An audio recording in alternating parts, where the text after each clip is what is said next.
my breasts. The striations are present. The puckered zipper scars like trolley tracks.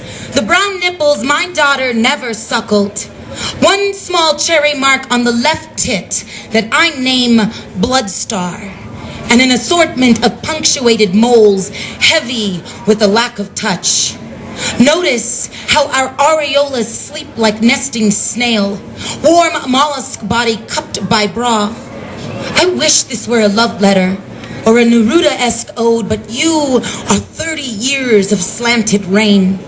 I write this braless, without blouse, and warmed by the dapple of white sun bleaching the skin. No, I lie to you, breasts. I sit twisted as always into this vice grip of black satin, underwire sneering, the padding, the lift, the lace and trellis of the pinched breasts, this embarrassingly expensive bra. Understand that I hoped for you before I knew what you were. In my embryo sleep of dark matter and inner space, my phantasmagoric fever, I sought you. First for my mother's, and her already having cut them from her chest, there was nothing left for me. And then for my own, to rise like swelling tides, like a labored moon and tethered star, I courted the both of you. With the wistful mirror gazes of adolescence, the kneading of the tart nipple, the pull, the stretch of skin, the bemoaning vigilance that my body should open into symphony at last. And in the anger of spit, I lashed at you. I despised you like a father. When you finally rose like a dusty bread, know that I never treated you like a spring break calamity. When you sat dripping with unused milk, I mourned. When you slept dreamless, I let you rest. When you became hardened, soured apples, I let you live.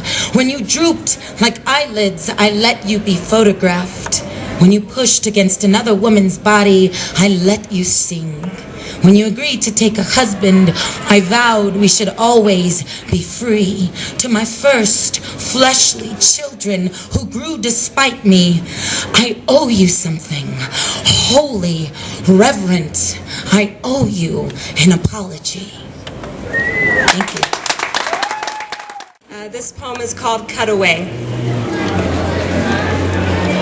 My aunt's breasts did not murder her, but they fell. One by one, overripe fruit. I remember she said once they were gone, she didn't feel much like a woman anymore.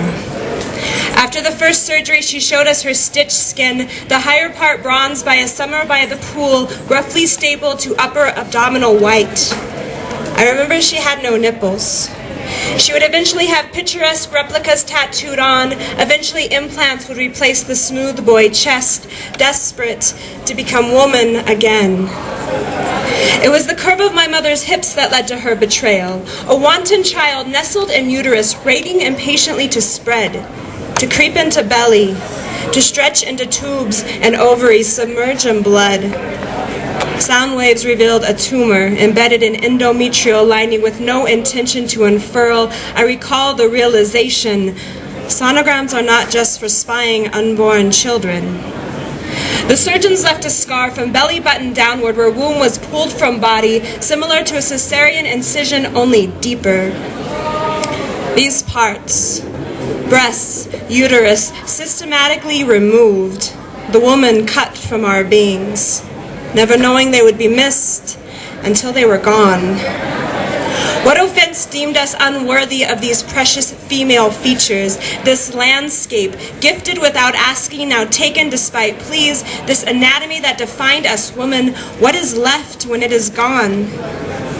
Was it the deep throaty voice of my aunt that frightened the feminine away? Or my mother's hands too masculine to hold a womb any longer? Will I pay for the sins of a barren belly and one too many late nights matching pints with the boys by having the female raped from my body with cold scalpel and surgical staples?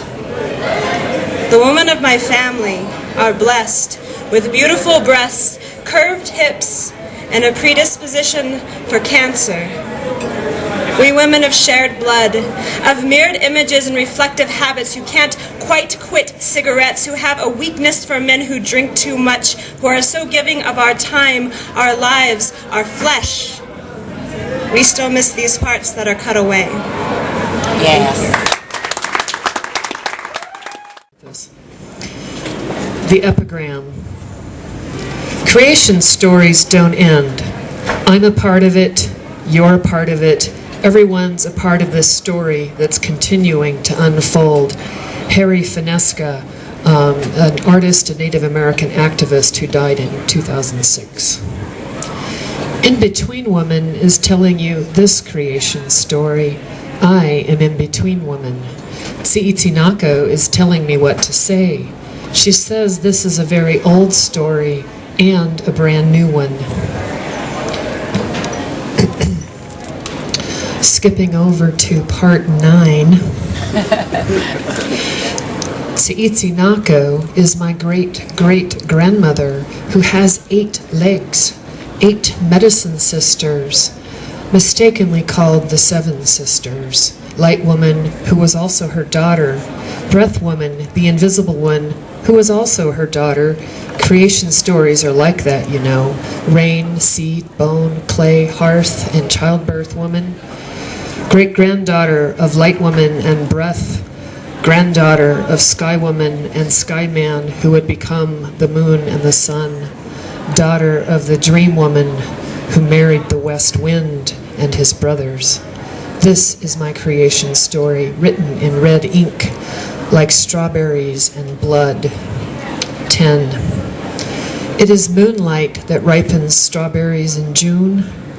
I am picking strawberries in my grandmother's beautiful garden, 30 years ago, right now, as rose petals fall on the back of my hands, blushing as pink as my rosy cheeks when I was 3. Strawberries are in the rose family, you know. Ask any one of their 5 petal blossoms.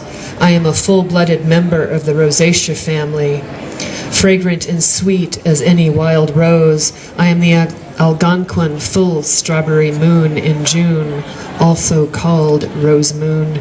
I am a wild strawberry, the one I discovered on the north side of the West Pond the year I became a woman. I am wild, ripe strawberries, covering the reddening gentle hills of Iowa in 1835, painting the hooves of a garrison of horses with their strawberry blood. Before the settlers came, I am the red strawberry skin color of those who first saw this land, who made peace with it and a living from 10,000 years ago. I am the first period you ever had, and the last. I am the shape of your womb and your clitoris, just like first woman, or the tip of your erect penis, just like first man.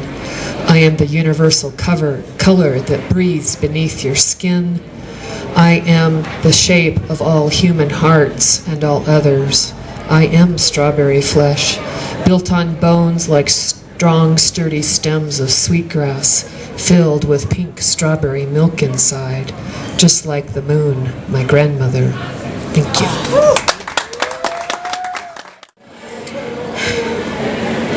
Praise the pussy lips that unfurl, undulate, and quake when blossoming.